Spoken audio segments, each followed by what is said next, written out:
Innal hamdalillah nahmaduhu wa nasta'inuhu wa nastaghfiruh wa na'udzu billahi min sururi anfusina wa min sayyiati a'malina may yahdihillahu fala mudhillalah wa may yudlilhu fala hadiyalah. Ashhadu an la ilaha illallah wahdahu la syarika lah wa ashhadu anna Muhammadan abduhu wa rasuluh. Allahumma salli wa sallim wa barik ala nabiyina Muhammadin wa ala alihi wa sahbihi ajma'in, amma ba'du. Qala ta'ala ya ayyuhalladzina amanu taqullaha haqqa tuqatih wa la tamutunna illa wa antum muslimun. Kepada para asatid, para guru, pengurus DKM, serta Bapak Ibu jamaah salat subuh Masjid Al-Husna rahimani wa rahimakumullah. Mengawali kajian motivasi dan inspirasi Islami pada subuh pagi hari ini, pertama tentu kita semua merasa wajib untuk senantiasa bersyukur kepada Allah Ta'ala, di mana atas segala karunia-Nya kesempatan subuh pagi hari ini Allah Ta'ala takdirkan kita semua bisa kembali melaksanakan sholat subuh secara berjamaah. Mudah-mudahan saja sholat subuh kita serta ibadah-ibadah kita yang lain senantiasa mendapatkan ridho dan pahala dari Allah Ta'ala.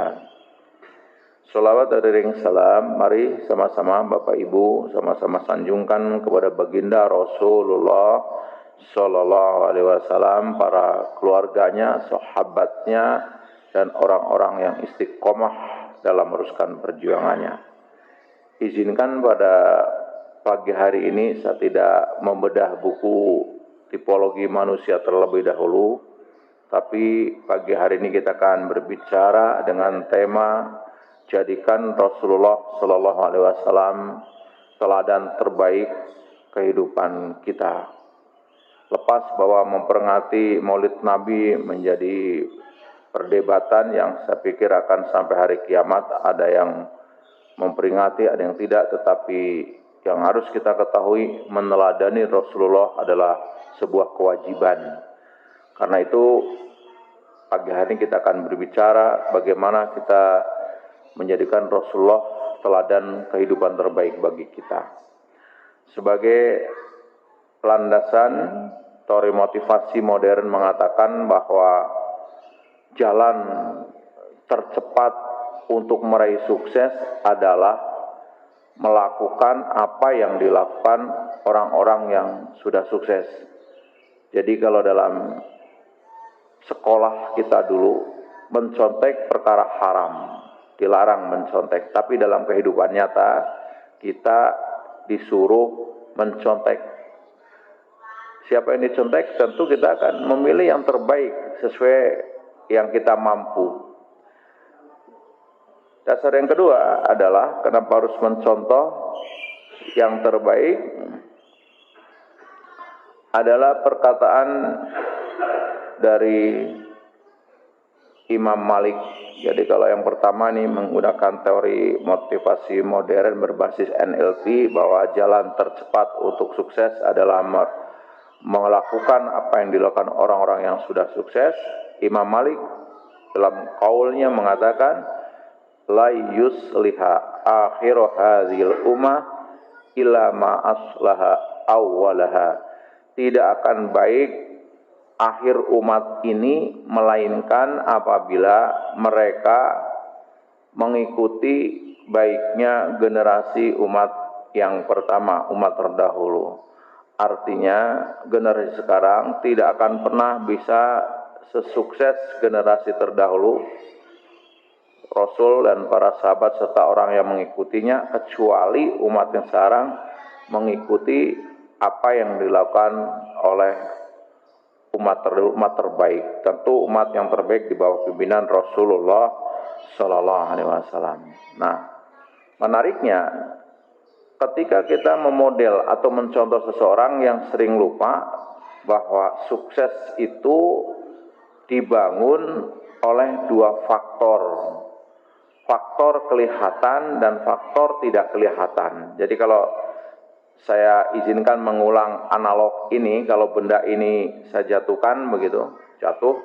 Kenapa ini benda jatuh? Ada dua. Yang pertama karena saya lepas, tapi lepasnya kecil aja, tidak perlu dibanting. Tapi kenapa jatuh? Karena di samping saya lepas, ada daya tarik gravitasi yang begitu besar, sehingga nggak perlu membanting, sudah jatuh. Artinya apa? Saya ngelepas benda tadi adalah faktor kelihatan. Daya tarik gravitasi, faktor tidak kelihatan, dan faktor yang tidak kelihatan lebih kuat tarikannya. Demikian pula ketika kita membangun sukses kita, dan contoh ini telah ada dalam generasi yang pertama. Saya ngambil satu potongan kisah ketika Rasul bersama para sahabat sudah di Madinah, perkembangan Islam luar biasa pesat. Bayangkan saja dalam tempo kurang 23 tahun Rasul telah merubah peradaban yang begitu maju. Jadi masyarakat yang barbar, terpecah belah dengan kesukuan, jahiliyah dan sebagainya. Hanya kurang 23 tahun Rasul memimpin negara saat itu menjadi negara yang sangat maju, bahkan menyangi Romawi. Romawi untuk bisa seperti yang dipimpin Rasul itu perlu ratusan tahun. Karena itu Romawi penasaran, apa sih rahasianya? Dalam waktu kurang 23 tahun begitu hebat, maka Romawi mengirim intelnya ke Madinah, memata-matai, membersamai para sahabat seakan-akan seperti sama dengan sahabat, namanya intel, nggak ketahuan. Selesai misinya, balik ditanya oleh rajanya, apa rahasia Muhammad dan teman-temannya dalam tempo yang sangat singkat bisa mengejar kemajuan yang kita raih ratusan tahun? Jawabannya para intel tadi mengatakan, Muhammad dan teman-temannya ruhbanun bil lail wa firsanun bin nahar. Rahasianya adalah Nabi Muhammad SAW kalau malam itu seperti rahib di agama mereka. Begitu dekatnya dengan Tuhan, menjerit, menangis. Tetapi kalau siang, seperti singa padang pasir, gerakannya luar biasa. Ini yang barangkali umat Islam kita sekarang harus mengintrospeksi diri, yang nanti akan kita lihat betapa ada kesalahan-kesalahan kita dalam memodel Rasulullah SAW. Nah, apakah hanya di generasi itu? Generasi berikutnya, misalkan di generasi para sahabat yang dimana dengan gerakan Ruhbanun bin Lail, Islam berkembang sampai puncaknya menguasai hampir sepertiga dunia di bawah kepemimpinan Islam. Dan itu juga dilakukan ketika ratusan atau 400 tahun kemudian Muhammad Fatih menaklukkan Konstantinopel misalkan. Apa di antara amalannya? Muhammad Fatih menahan atau melakukan beserta tentaranya membiasakan sholat malam dalam puluhan tahun tidak pernah tinggalkan.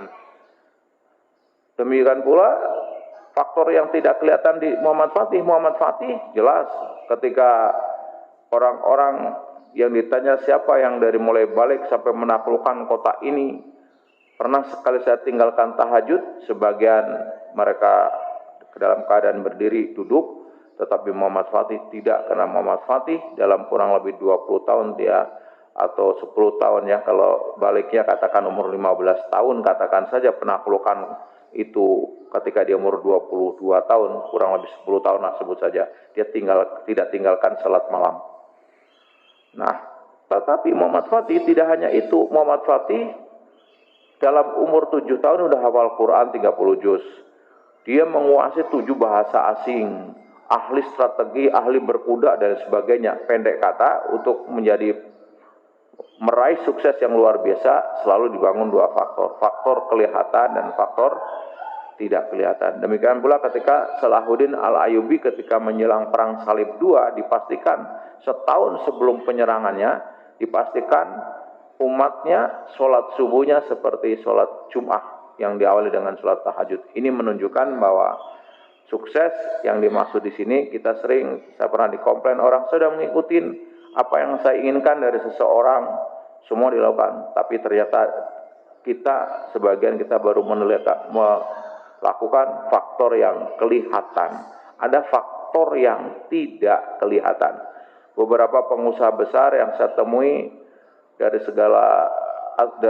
aspek yang saya bisa tangkap, karena sempat saya mau menulis autobiografi salah seorang pengusaha, di antara faktor yang di luar perkiraan saya, di samping sholat malam, puasanya, waktunya kepada orang tua luar biasa. Ini yang sering kita lupakan. Jadi jelas sekarang untuk sukses, meniru apa yang dilakukan orang sudah sukses. Yang kedua yang ditiru adalah tentu baik faktor kelihatan maupun faktor yang tidak kelihatan.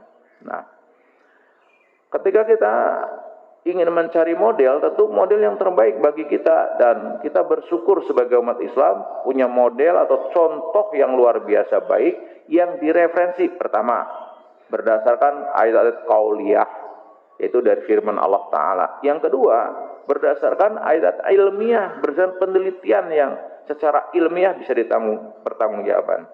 Muhammad Rasulullah SAW adalah manusia terbaik sepanjang sejarah. Nah, kita buktikan dulu dari ayat qauliyahnya yang memang ini dari Allah langsung, dan baik Nabi Muhammad diciptakan oleh Allah, kita sebagai umatnya juga diciptakan oleh Allah. Allah menyampaikan, laqad kana lakum fi Rasulillahi uswatun hasanah. Sesungguhnya pada di Rasulullah SAW ada teladan yang baik bagimu, yaitu bagi orang yang mengharap Allah dan hari akhir serta banyak berzikir kepada Allah. Surat Al-Ahzab ayat 21.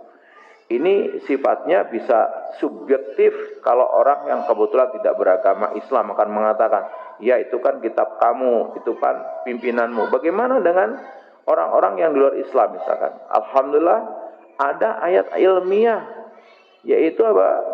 Michael Hart menulis buku yang insya Allah sebagian kita mungkin sudah membaca, sekedar mengulang lagi dengan berbagai alasan sehingga kita bisa ingat kembali.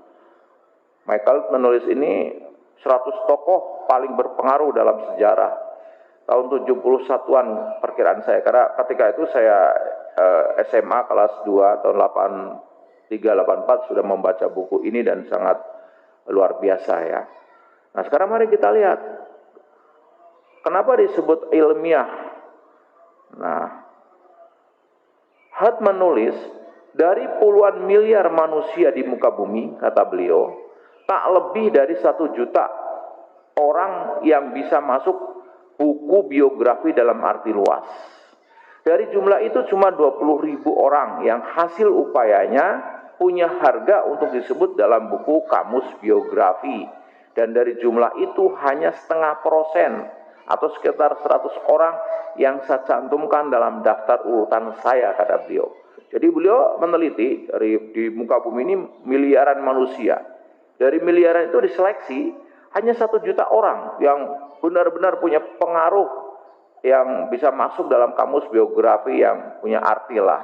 Dari 1 juta orang diseleksi lagi menjadi 20.000 orang. Dari 20.000 orang cuma diambil 0,5%-nya, yaitu 100 orang. Artinya orang ini, kalau menurut dia saya sampaikan, menurut saya, kata beliau, mereka itu yang 100 orang hasil perasaan yang betul-betul mereka itu manusia punya makna, yang punya makna monumental dalam sejarah kemanusiaan. Dan kabar baiknya bagi kita adalah nomor satunya adalah Nabi Muhammad Sallallahu Alaihi Wasallam. Nah, kemudian apa landasannya? Namanya ilmiah kan, kita harus standarnya ilmiah, bisa diperdebatkan, bisa disanggah.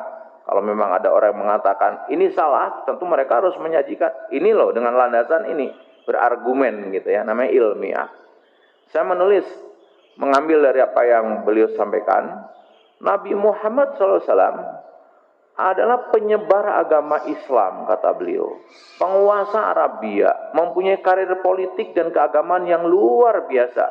Namun tetap seimbang dan serasi mengakibatkan Nabi Muhammad memiliki banyak pengikut dan juga menjadi panutan seluruh masyarakat dunia hingga saat ini. Hart menilai Muhammad sebagai tokoh tokoh yang paling berpengaruh sepanjang sejarah.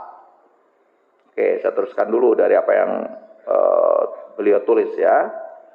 Menurut Had, Muhammad adalah satu-satunya orang yang berhasil meraih keberhasilan luar biasa baik dalam hal spiritual maupun kemasyarakatan.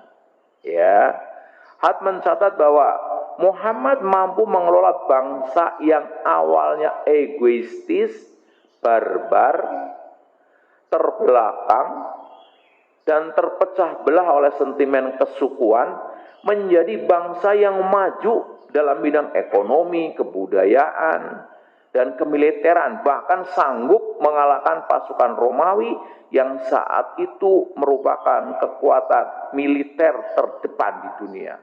Ini maksudnya membuka kita ya, ketika kita ingin memodel seseorang, kebetulan kita memodel Nabi Muhammad, manusia terbaik, betapa prestasinya luar biasa yang sebagian kita sering melupakan.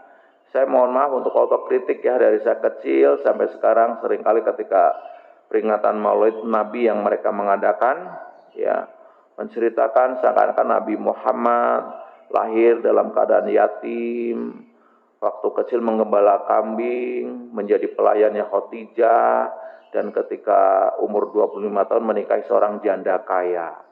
Kalau bangun tidur, di punggungnya ada bekas pelepah korma. Kalau ini yang terus diulang-ulang, tanpa kita mengerti bagaimana prestasi luar biasa Nabi Muhammad SAW, apa yang menarik bagi anak muda sekarang? Rasa-rasanya kok kita memodel, tetapi di mana? Ngapain aja Nabi Muhammad umur 12 tahun, umur 17 tahun, umur 30 tahun, ngapain aja? Kita jarang dibuka itu. Padahal perjalanannya sangat panjang, dan semua seperti episode itu menarik untuk dibicarakan. Bagi pedagang menarik untuk meniru Nabi Muhammad, bagi militer menarik untuk diikuti karena dia di umur 20 tahun sudah masuk militer. Bagi orang parlemen dia juga menarik karena di usia muda dia sudah ikut masuk membicarakan tentang rencana undang-undang kalau bahasa kita sekarang. Suatu ketetapan yang disepakati oleh seluruh fraksi atau zaman dulu seluruh kabilah misalkan. Ini yang saya ingin membuat dalam teori motivasi ini, namanya motivasi. Ketika kita menyampaikan materi tentang Nabi Muhammad, kan bagaimana memotivasi kita, luar biasa ya, bagaimana saya mengikutinya, saya bangga punya Nabi. Nah ini barangkali yang ingin saya sampaikan. Nah kemudian nomor 2 menurut Had adalah Isaac Newton, fisikawan atau teori gravitasi yang pada umumnya disebut begitu ya, walaupun dalam Islam tentu ketemu tokoh lain. Yang ketiga baru disebut Yesus atau Nabi Isa. Nah ketika menyebut Nabi Isa atau Yesus nomor 3, Had diprotes banyak orang. Kenapa nomor 1 bukan Nabi Isa? Padahal Nabi Isa atau Yesus saat buku itu ditulis, umatnya lebih banyak daripada umat Nabi Muhammad. Saat buku itu ditulis, umat Kristiani lebih banyak daripada umat Islam. Apa jawaban Had? Betul, umatnya Nabi Isa lebih banyak daripada umatnya Nabi Muhammad. Tetapi Nabi Isa hanya seorang pemimpin spiritual. Tidak terdengar Nabi Isa memimpin perang. Tidak pernah terdengar Nabi Isa bagaimana dia berbisnis. Tidak terdengar bagaimana Nabi Isa menjadi hakim yang adil, yang mengatur segalanya, misalkan seperti itu. Sedangkan Nabi Muhammad pemimpin spiritual, panglima perang, bisnismen yang sukses, dan lain sebagainya.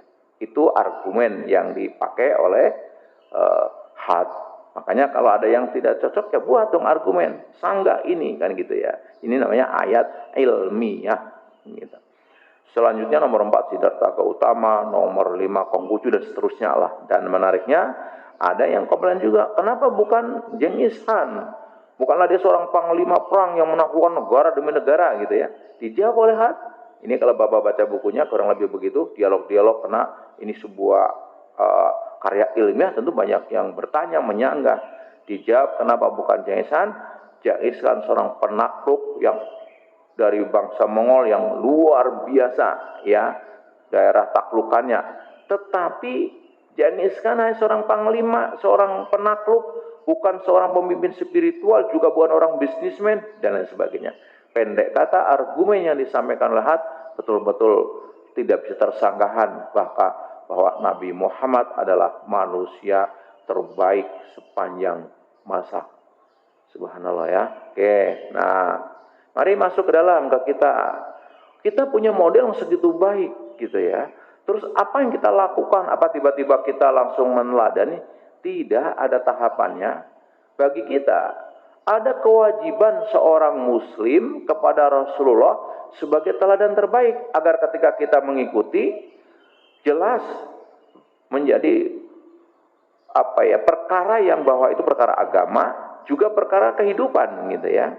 Yang pertama, sebelum kita menjadikan Rasul sebagai teladan, mengimani Rasul dulu, Rasul adalah utusan Allah. Sehingga ketika kita mengikuti, berpahala dunia dan akhirat. Jadi kita berbeda ketika kita memodel siapa gitu, ngikuti yang dilakukan, yang nggak berpahala, walaupun bagus yang dilakukan, tapi ngikuti Rasul pasti berpahala. Dasarnya apa? Surat An-Nisa ayat 136. Surat An-Nisa dikatakan, ya ayyuhalladzina amanu aminu billahi wa rasulih. Di akhir ayat lah ya.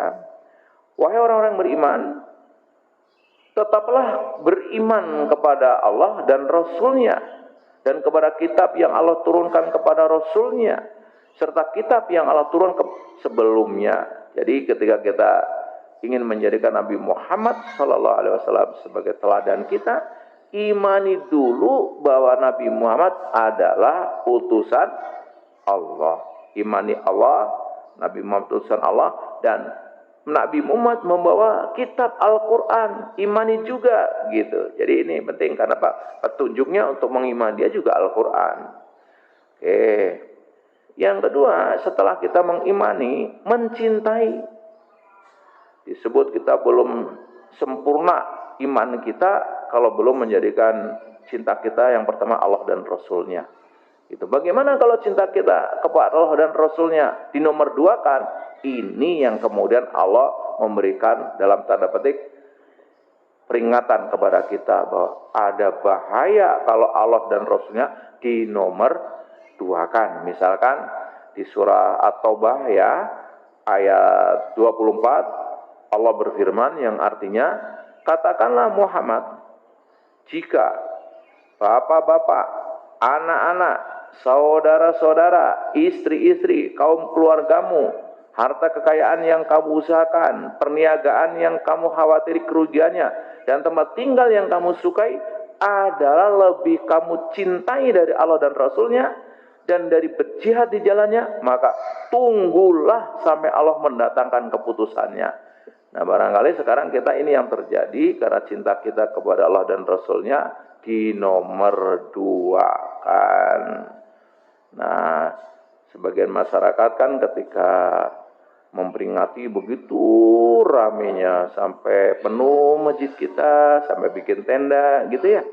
Tapi ketika perintah Allah sholat berjamaah sepi, cintanya suka-suka kita gitu.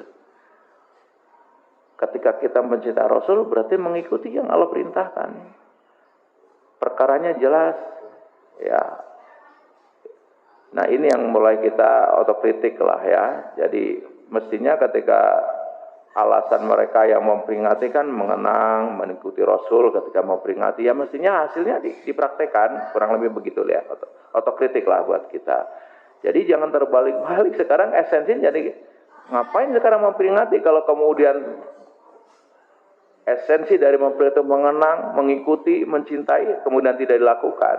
Ya karena cinta kita lebih cinta kepada hawa nafsu gitu. Hawa nafsu. Jadi ngikutin syahwatnya lebih kita cintai daripada perintah Allah dan Rasulnya. Ini kenapa harus mencintai. Setelah mengimani, mencintai, mengenal siapa sih Rasul yang kita cintai itu, sebesar apa cintanya kepada kita, kenapa kita harus mencintai dia, apakah dia juga mencintai kita, kan kurang lebih begitu, dikenal dong. Ya, berbeda kalau kita model orang, belum tentu yang kita model mencintai kita sehingga mau membimbing, mengarahkan, merisaukan kita. Misalkan saya mau model seseorang, apakah dia risau dengan sukses saya? Ya tentu tidak. Kalau kamu bisa ngikutin silakan ikutin, ya nasib kamu gitu kan. Tapi Allah menjadikan Rasul sebagai teladan kita, kita disuruh mencintainya, kemudian mengenalnya, dan ternyata Rasul begitu cintanya kepada kita. Jadi aneh kalau sampai kita nggak mencintai Rasul. Kenali itu. Di surah At-Taubah ayat 128 Allah berfirman, "Laqad ja'akum rasulun min anfusikum azizun 'alima anitum harisun 'alaikum bil mu'minina raufur rahim." Coba perhatikan di sini.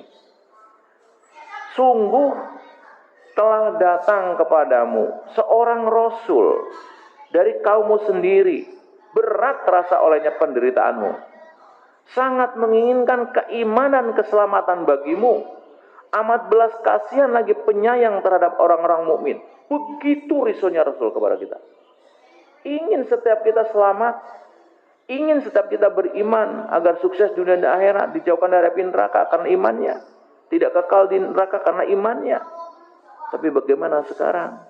Rasul begitu cintanya kepada kita, kita seringkali maaf, selawatannya bagus, tapi coba berselawat, berhalwat, campur laki perempuan sambil joget-joget.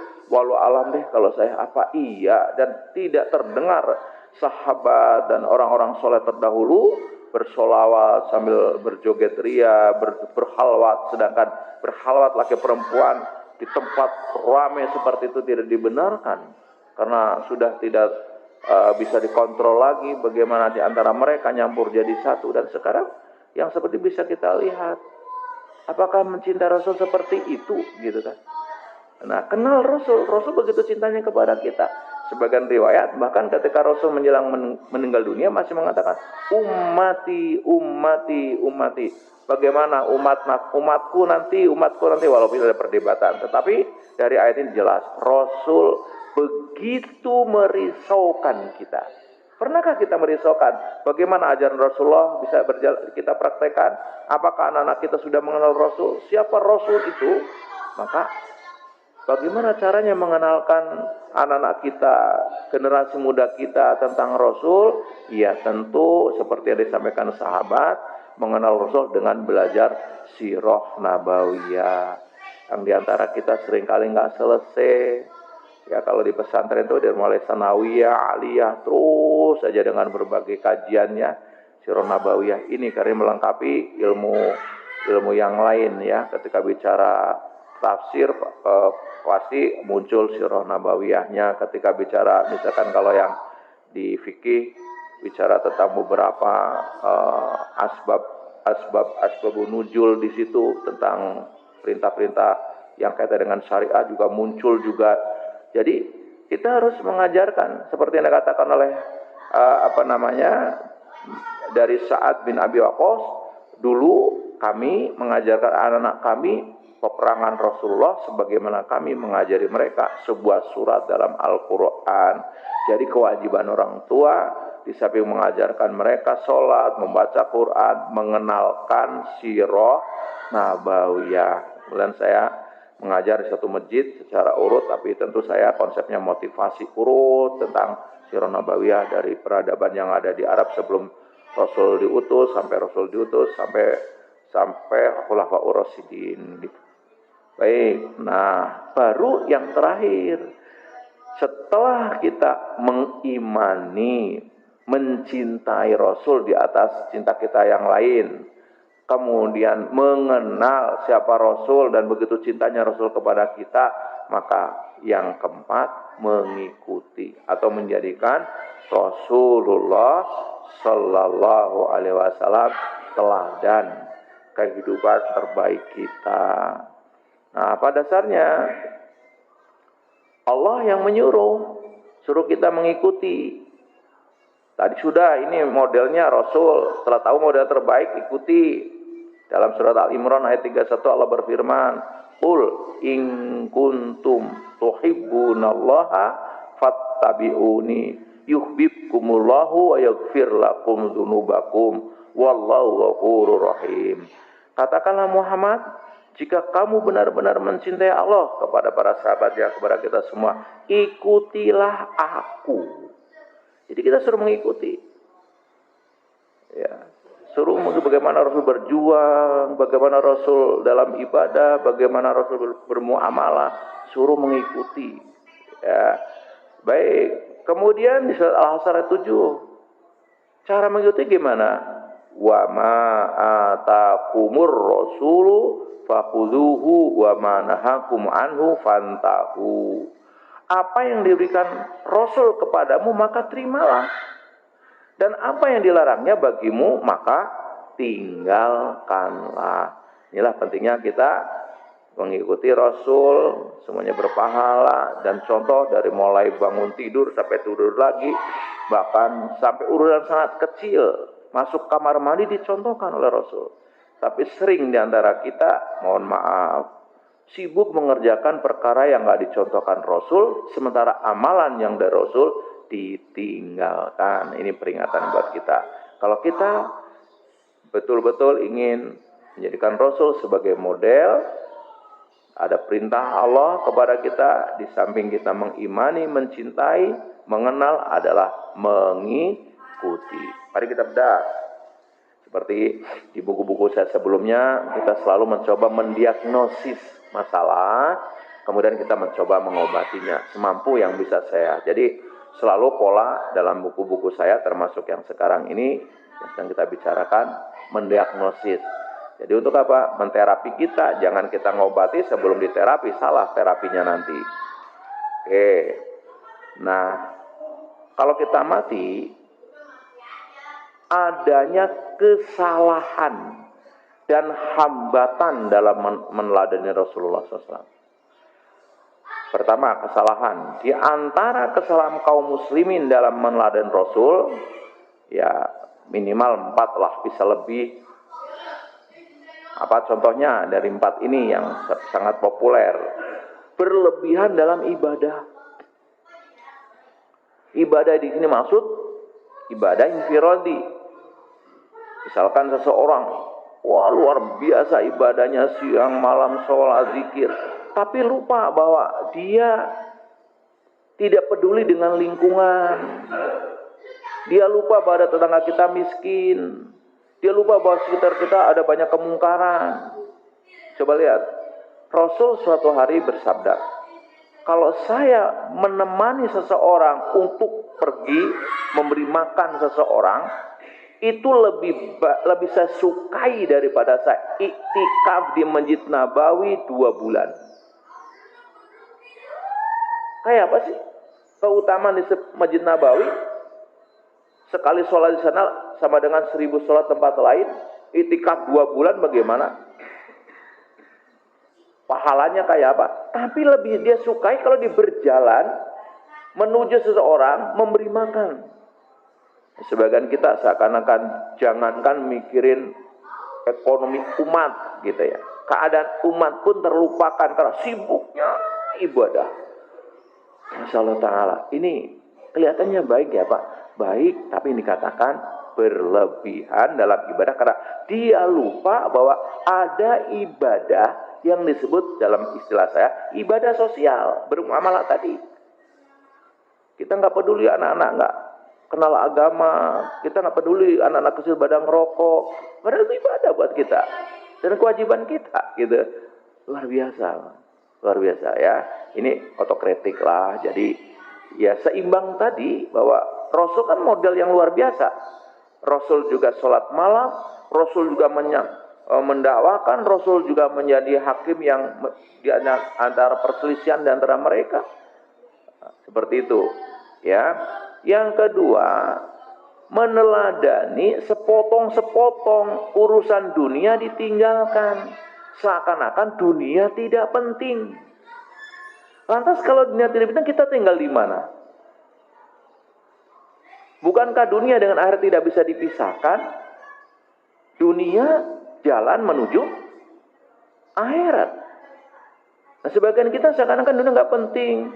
Nah, kalau dia nggak penting untuk apa? Ada fikih muamalah dari mulai urusan bagaimana kita transaksi, bagaimana tawar-menawar dalam dagang, ada zakat, di situ ada infak. Ngurusi apa coba infak sama zakat? Saya tanya. Ada haji yang harus mengeluarkan biaya besar, apakah bukan itu ditopang oleh dunia? Ada suruh kita membangun masjid. Siapa yang bangun masjid, siapa rumah di surga. Apakah itu bukan dunia atau bangun masjid? Nah ini yang barangkali kita perlu. Jadi kadang-kadang kita begitu semangatnya, tetapi seakan-akan dunia tidak penting. Tapi satu sisi kita menghinakan diri.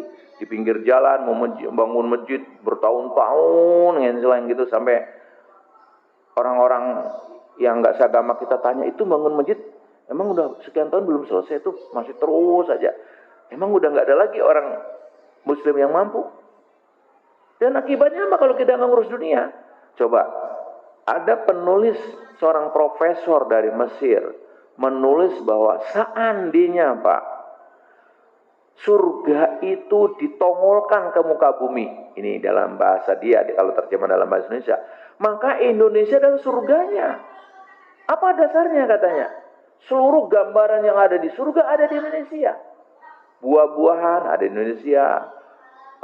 Musim yang iklim gitu ya, yang indah, tidak pernah panas sekali, tidak pernah dingin sekali kayak di Eropa misalkan. Di Indonesia, sungai yang mengalir, bahkan kami kebagian Anal, kalau Bapak kesana sekarang, Masya Allah Ta'ala, airnya bersih.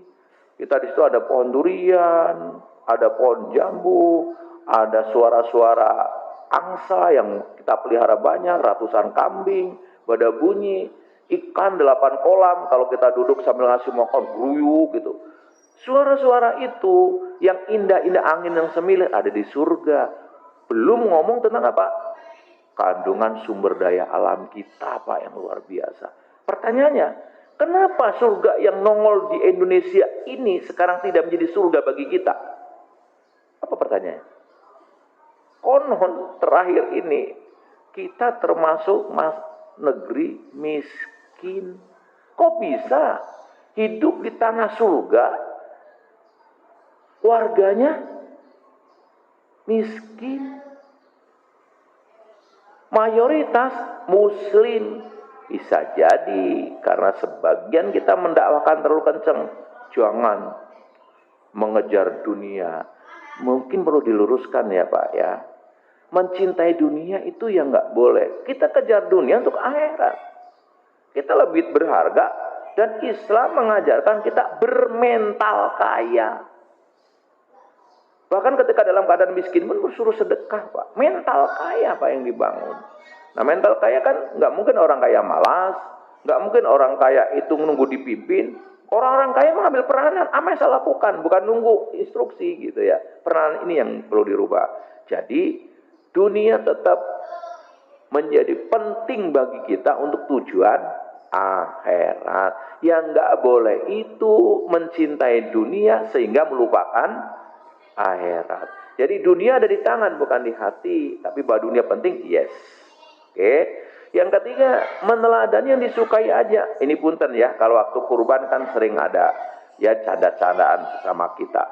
Orang-orang banyak mampu kurban tapi tidak kurban. Kalau kurban mampu tapi tidak kurban. Tapi kalau poligami banyak yang nggak mampu tapi poligami. Kenapa? Menyenangkan Pak. Jadi kita yang suka-suka aja. Jadi kalau ngomongin yang suka begitu ya, tapi tinggalkan yang lain ya. Seperti itu, rame-rame suka, berjihad, berjuang, nggak suka.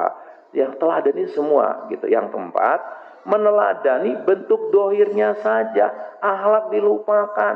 Berapa banyak sekarang kita melihat di medsos, jilbabnya rapi, tapi tingkahnya nggak kayak orang berjilbab. Gonal ganel, memalukan sekali gitu ya. Atau orang, Masya Allah Pak, ini ada di video Pak, saya ngeliat. Nggak, kalau dicari ada di laptop ini. Pakai surban rapi, gamis Pak, ubet-ubet Pak, naik motor Pak. Nggak pakai helm. Di stop polisi Pak, galakan dia dari polisinya Pak. Padahal orang di luar Islam nggak perlu tahu hafalan kita berapa juz, nggak perlu tahu kita hafal berapa hadis. Orang di luar sana hanya tahu bahwa kita orang muslim. Tampilkan bahwa ini loh akhlak hadis yang saya pakai, yang saya baca. Ini loh akhlakul karimah yang ada dalam Quran. Jadi orang nggak membaca kita berapa Pak Matori hafal Quran. Enggak, orang nggak nanya gitu. Tapi perilaku kita yang dibaca bukan. Nah seringkali kita baru meneladani yang bentuknya dohir akhlak dilupakan. Ini bagian otokritik Pak ya untuk saya terutama dan keluarga, dan syukur kalau kita bisa mengamati mungkin ada tambahan-tambahan bahwa ada kesalahan ternyata dalam meneladani Rasul. Baik, di samping ada kesalahan, ada hambatan. Apa hambatannya? Paling tidak ada 3. Hambatan yang pertama, bahasa kami, rabun jauh kaum orientalis.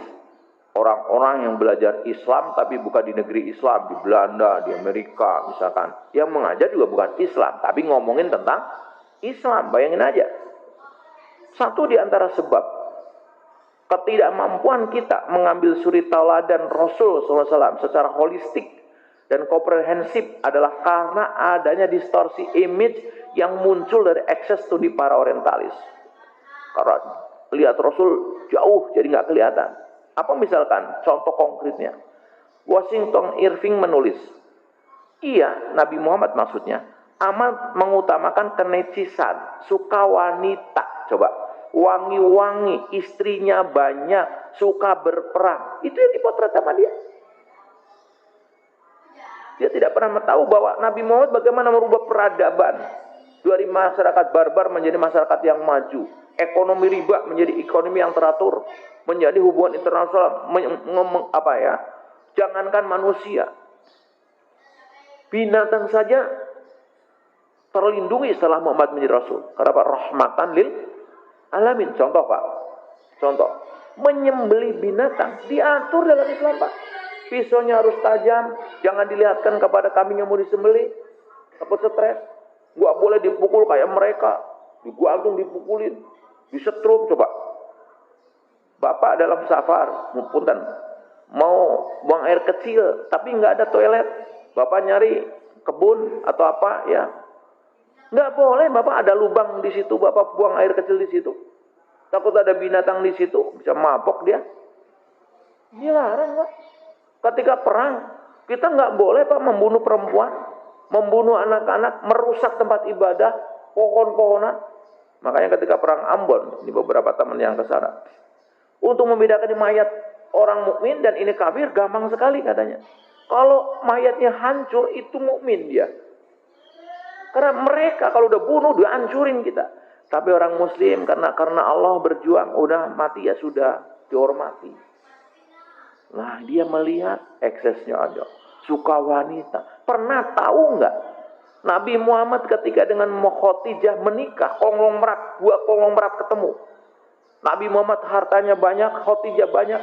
Selama nikah dengan Khadijah tidak pernah menikahi kecuali Khadijah, monogami. Dan lebih lama Muhammad SAW monogami daripada poligami. Kalau dia mau karena syahwat, bukankah pada waktu dia masih muda dia menikah yang banyak? Dan ketahui dari jumlah istri yang banyak itu juga setelah Khadijah meninggal, istri yang benar-benar gadis cuma 1, Aisyah. Yang lain siapa? Para janda-janda yang anaknya banyak karena ditinggal perang oleh suaminya, gugur. Kalau dia dibiarkan bagaimana? Islam baru berkembang. Tidak kelihatan oleh mereka. Jadi itulah yang membuat disebut rabun jauh, karena mereka melihat Muhammad dari aspek yang dia tidak dalam, tidak ngerti utuh. Yang kedua dari kita Pak, kesalahan hambatan dalam meneladani Rasul. Hambatan kedua, rabun dekat kaum muslimin, merasa dekat sekali seakan-akan Rasul itu nggak bisa ditiru karena dia terlalu tinggi. Lama-lama cuma diagungkan gitu, kan berbahaya ini seperti Nabi Isa jadi Tuhan nanti lama-lama. Padahal Nabi Muhammad ada untuk ditiru gitu kan. Oke, misalkan ketidakmampuan kaum muslimin melihat perjalanan hidup Rasul secara lengkap dan holistik, baik di media sosial, politik, militer, edukasi, dan legal, kemudian menformasikan nilai-nilai keteladanan tersebut dalam satu model yang dapat diteladani dengan mudah. Contoh, menjadikan Rasul contoh yang hanya di masjid dan di musola saja. Jadi kalau di masjid, rapat sholatnya, kaki kanan masuk, keluar, betul.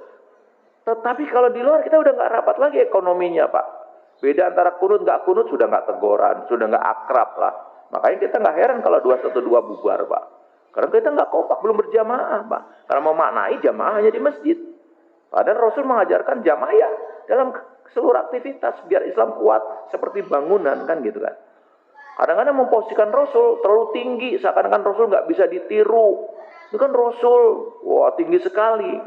Padahal Allah ngasih tahu kepada kita, Qul inama ana basarum mislukum. Katakanlah, sesungguhnya aku, maksudnya Muhammad, manusia biasa seperti kamu. Nah kalau kita suruh meniru, ya meniru manusia yang seperti kita. Selama itu dilakukan oleh manusia, manusia lain bisa.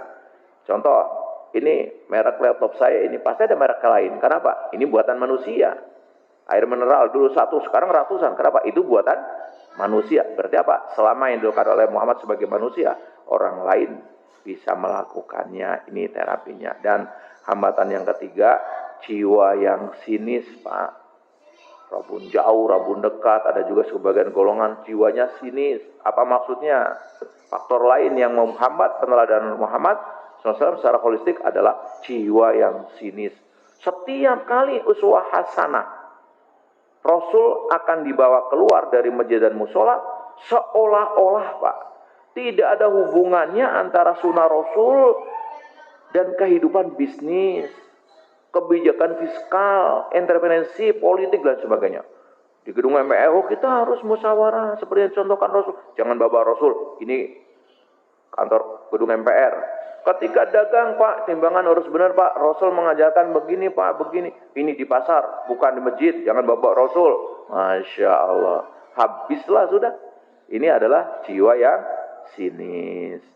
Dan ternyata Rasul sebagai teladan kehidupan terbaik dengan sifat sidik, amanah, tabligh, fatonahnya, kita diperintahkan untuk meneladani Nabi Muhammad SAW agar kita sukses dunia dan akhirat. Orang kafir aja meladeni Rasul dalam kehidupan dunia sukses. Kebersihannya, disiplinnya, itu ajaran siapa? Rasul. Sukses kan? Nah, kita yang namanya umatnya enggak. Okay? Meneladani artinya apa? Menjadikan beliau sebagai model yang perlu kita tiru dalam hal-hal yang diperintahkan untuk ditiru. Seperti saat beliau berjuang, belajar, bergaul, memimpin, atau mendekatkan diri kepada Allah. Sayangnya, disclaimer kami, kehidupan Nabi ini belum optimal kita jadikan model atau teladan. Sebagian kita baru senang memperingatinya. Dan sebagian lagi baru mengaguminya. Jadi kalau memperingatinya, keren pokoknya, rame. Kemarin saya ngajar di sebuah masjid, Pak, pokoknya tadi malam tuh, sekian kue, sekian, rame. Ketika saya tanya, tadi subuhnya gimana? Wadah ketiduran, kesiangan. Lu terus ngapain gitu? Masya Allah, enggak, ini otokritik. Saya kebetulan bagian siang, terus kok ngaji sedikit sekali. Tadi malam, ngaji jam 10 siang, Pak. Emang masih tidur? Tadi malam maulid ramai sekali. Dari sebelumnya dia bangga menyampaikan saya. Pak, yang mana kue, Pak, gitu kan. Ramai sekali. Terus tadi subuh, sepi, Pak. Ketiduran. Nah, ini kan nggak cocok kalau gitu. Ngapain berperingatinya, tujuannya apa gitu ya. Baik. Sedikit, Pak ya. Ada waktu 10 menit. Izin saya biar terbayang sedikit lah. Rasul sebagai teladan kehidupan terbaik dari aspek motivasi diri, militer, hukum, pendidikan, politik dan sosial, keluarga, bisnis, spiritual. Saya nggak buka semua, tapi karena saya sudah membawakan ini, saya harus nyampaikan kecil-kecil saja. Saya landasannya dulu. Nih, contoh. Rasul SAW sebagai teladan terbaik, kenali perjalanan hidup beliau. Misalkan, periode masa kanak-kanak, 0-12 tahun. Ngapain aja sih Rasul lama itu? Berapa waktunya? 12 tahun. Mengembala kambing, mulai dagang, intensif, mulai 12 tahun sampai 37 tahun. 25 tahun dia masa berdagang. Mulai berkontemplasi, merenung, merefleksi diri. Kenapa ya masyarakat hancur-hancuran begini? Dia udah sukses. Maka dia beruzlah di Gua Hiro. Selama 3 tahun, setiap Ramadan dia datang. Merenung. 3 tahun dia mencari perenungan itu. Jadi gak mikirin diri sendiri. Yang keempat, masa kerasulan. Umur 40 sampai 63 tahun. Perhatikan di sini, Pak, 23 tahun. Kalau dilihat di sini, Rasul lebih banyak dagangnya 25 tahun dibanding menjadi nabinya. Berdagang dia 25 tahun, menjadi rasul hanya 23 tahun. Makanya tidak heran kalau ulama berikutnya, banyak ulama besar sampai di Indonesia sebelum ada partai politik yang pertama ada Syarikat Dagang Islam, Pak. Perkumpulan pedagang Muslim yang dia berdagang sambil berdakwah. Kuat, konglomerat berarti saat itu. Sekarang ditinggalkan oleh kita. Ya, wajar saja kalau keadaannya seperti ini. Umat Islam, pabrik banyak di kawasan industri, di Sunter, di mana, di kawasan itu. Umat Islam apanya? Kenapa? Umat Islam salah mencontoh Rasul. Seakan-akan yang penting agama. Betul, ibadah itu ada dua seharusnya kan. Termasuk ibadah sosial. Oke, saya mengambil komentar. Komentar Mahatma Gandhi ketika Hari Pemuda di India. Pernah saya bertanya-tanya, siapakah tokoh yang paling mempengaruhi manusia? Saya lebih dari yakin bahwa bukan pedanglah yang memberikan kebesaran pada Islam pada masanya. Tapi ia datang dari kesederhanaan, kebersahajaan, kehati-hatian Muhammad, serta pengabdian luar biasa kepada teman dan pengikutnya, tekadnya, keberaniannya, serta keyakinannya pada Tuhan dan tugasnya. Ini orang lain, Pak, yang menilai. Luar biasa, Pak. Nah, hal yang sering ditinggalkan kita ketika, kenapa saya kemudian konsisten sekarang menyampaikan motivasi Islam. Ternyata Rasul seorang motivator yang luar biasa. Kalau dia bukan seorang motivator, nggak bisa mempengaruhi dirinya, keluarga, dan lingkungannya. Contoh, sambil di sini. Rasul pandai memotivasi diri. Rasul seorang self development, pandai sekali membangun diri. Ia mampu memotivasi diri saat sulit, waktu kecil, memotivasi keluarga, sahabat dalam perjuangan. Ia menghabiskan waktu di dunia bisnis 25 tahun. Ia memimpin lebih dari 9 perang besar dan 53 ekspedisi militer. Kalau dia bukan seorang motivator yang bisa memotivasi dirinya dan lingkungan, nggak bisa mempengaruhi orang lain.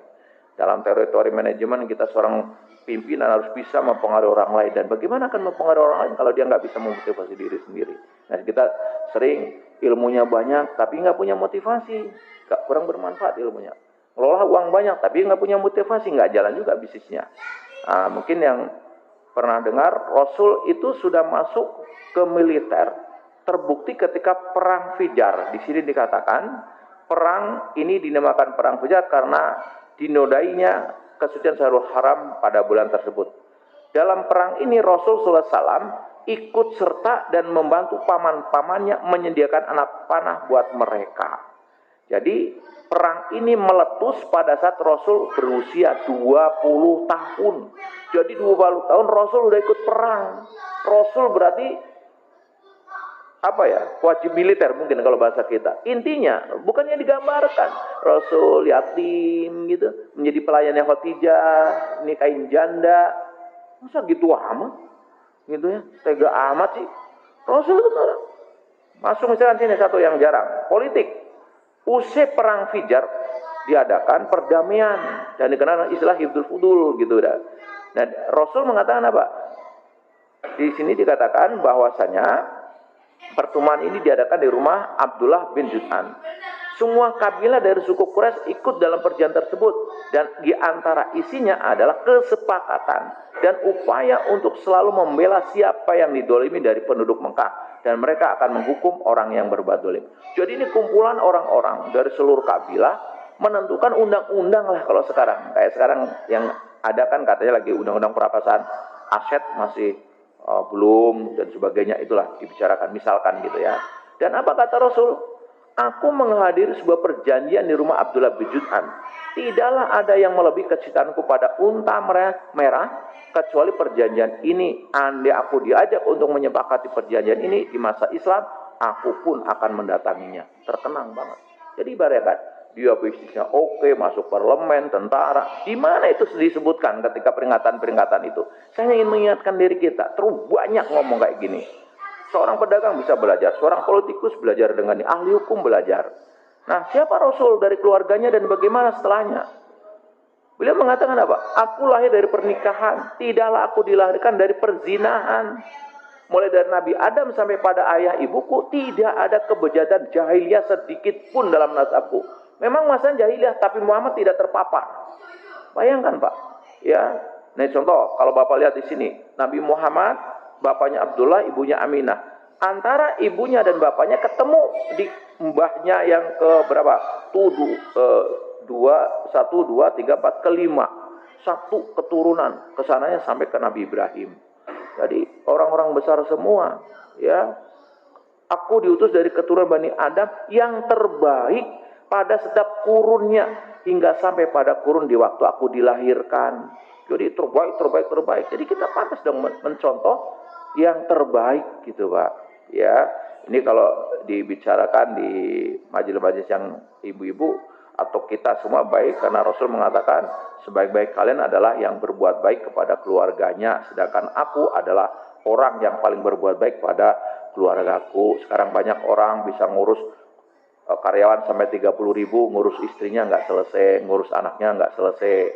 Dan di sini nanti kita akan belajar rumah tangga Rasul dibangun di atas fondasi yang kokoh, bukan di atas pasir yang rapuh. Fondasinya adalah tauhid. Nah, di bab ini kalau nanti suatu hari kita bicarakan, namanya judulnya adalah manajemen cinta Rasulullah. Dari mulai Rasulullah nikah dengan Khadijah sampai ke meninggalnya, ya, banyak sekali perjalanan. Tapi karena waktu, saya akan tutup dengan yang terakhir, misalkan bisnisnya lah gambarannya, ya. Umur 12 tahun dia magang usaha, umur 17 tahun sudah menjadi agen regional, 20 tahun menjadi business owner. Jadi ketika nikah dengan Khadijah itu pembisnis sama pembisnis, Pak, bukan anak pelayan dengan tuannya, bukan. Apa buktinya? Rasul nikah dengan maharnya 20 ekor onta, Pak. Onta satu kendaraan terbaik. Kalau kendaraan terbaik sekarang adalah Mercy misalkan, berarti Rasul kurang lebih maharnya 20 miliar. Masa pelayan 20 miliar? Ya nggak mungkin. Dan onta di kandang masih banyak gitu. Coba kita ingat-ingat berapa mahar kita dulu sama istri kita? Seperangkat alat? Nggak nantang. Pasti nggak nantang gitu lah. Ya. Umur 40 tahun berdakwah, meluruskan tata cara bisnis. Umur 53 tahun membangun pasar di samping Masjid Nabawi. Artinya Pak, Rasul membangun hipermarket, Pak. Umur 63 memastikan umat Islam tidak merugi di akhirat karena pola bisnis riba. Ini bab ini aja, saya punya beberapa buku Rasul sebagai pedagang. Masya Allah, kapan ke Yaman, kapan. Masya Allah, Pak. Jadi intinya satu, ketika kita menjalankan Rasul dengan teori-teori modern tadi nyambung dengan konsep yang dicontohkan, konsep ayat qauliyah dan sejarah pas. Nah, kita yang perlu diluruskan adalah mencoba paradigma baru ketika menjadikan Rasul sebagai teladan seperti apa. Obati dong penyakit-penyakitnya tadi. Dan saya senang kalau dalam ada kajian atau peringatan Maulid sebagian yang memperingati, tolong dong itu dibedah secara baik gitu. Jangan ajang hanya sebagai ngumpul saja terus dapat sih tapi tidak maksimal. Nah, kurang lebih begitu mungkin sebagai otokritik, ya. Saya tidak masuk di wilayah itu karena bukan ahlinya saya, tapi yang jelas dalam masyarakat ada dua. Ada yang memperingati, ada yang tidak mau memperingati, tapi yang tidak memperingati bukan berarti tidak mencintai, ya, digarisbawahi. Tapi ini perdebatan yang sampai kapanpun tidak akan selesai. Tapi yang perlu kita ketahui, mencintai Rasul, mengimani, mencintai, mengenal, dan mengikuti sebuah kewajiban. Mudah-mudahan kalau ada yang benar datangnya dari Allah Ta'ala, kalau ada yang salah dari saya pribadi, tentu saya mohon maaf atas kekeliruan saya karena ini masalah sensitif, tapi saya harus menyampaikan dalam bentuk yang berbeda. Terima kasih. Ada yang mau tanya? Oh ya, Ustaz. Assalamualaikum warahmatullahi wabarakatuh. Waalaikumsalam warahmatullahi wabarakatuh. Dalam rangka Maulid Nabi, yaitu kita memperingati, mengingat kembali sejarah beliau. Iya, Pak. Lalu semua kaitannya itu dengan perintah Allah kita untuk berselawat kepada Rasul. Ya. Di manakah kira-kira posisinya? Oh ya. Terima kasih. Wassalamualaikum warahmatullahi wabarakatuh. Ya. Waalaikumsalam. Tadi ayatnya jelas ya, Pak, ya. Dalam rangka kita mencintai Rasul, apa yang mengikuti Rasul, apa yang datang dari Allah kerjakan, yang dilarang ditinggalkan. Pertanyaannya, berselawat diperintahkan enggak? Ya ayyuhalladzina amanu shollu alaihi wasallam. Berarti diperintahkan dong. Kalau diperintahkan apa? Kerjakan. Tapi pertanyaannya, apakah berselawat nunggu ada peringatan? Saya tanya. Sekarang cari dalilnya jelas. Begitu kita mengikuti, apa yang datang, kerjakan. Yang ditinggal, yang dilarang, tinggalkan. Membaca selawat itu yang diperintahkan apa yang dilarang? Diperintahkan. Oke, belum lagi fadilahnya luar biasa. Kita mendapatkan syafaatnya. Nah, pertanyaan saya, apakah membaca selawat nunggu peringatan Maulid Nabi apa setiap saat? Setiap saat, gitu ya. Jadi salah nggak ketika peringatan Maulid Nabi? Ya nggak salah, tapi cara membaca selawat. Apa ya kira-kira para sahabat baca selawat dengan penuh rasa? Selawat artinya mendoakan kan? Allahumma sholli ala Muhammad dengan penuh khusyuk bukan? Tapi dengan joget-joget gitu. Ya Nabi, sebelum sebagian sambil ngerokok gitu. Belum lagi berhalwat pak laki perempuan. Berarti yang salah bukan selawatnya, cara membawakan selawat. Gitu ya, kurang lebih itu. Allah bisa. Mudah-mudahan bisa ambil. Baik, terima kasih Bapak Ibu. Semoga apa yang saya sampaikan bisa ada manfaat, menjadi inspirasi lah. Sekali lagi, mohon maaf kalau masalah ini sensitif, tapi saya tetap harus menyampaikan karena barangkali ya mengisi ruang-ruang yang terlupakan. Mudah-mudahan dengan ini kita bisa, ternyata terlalu banyak ya kalau mau ngaji tentang Nabi gitu ya. Jangan seakan-akan cuma sholawatan saja. Sholawatannya bagus gitu ya, tapi banyak hal. Ini 1 jam sudah banyak. Coba kalau saya satu-satu, sampai jam berapa ini? Dagangnya, ininya, keluarganya, manajemen cintanya, nggak selesai ya. Subhanallah. Baik, sekali lagi, mudah-mudahan ada manfaatnya. Kita tutup ngaji kita dengan doa kafaratul majlis. Subhanaka, Allahumma wa bihamdika, asyhadu an la ilaha illa anta, astaghfiruka wa atubu ilaik. Lebih dan kurangnya saya mohon maaf. Assalamualaikum warahmatullahi wabarakatuh.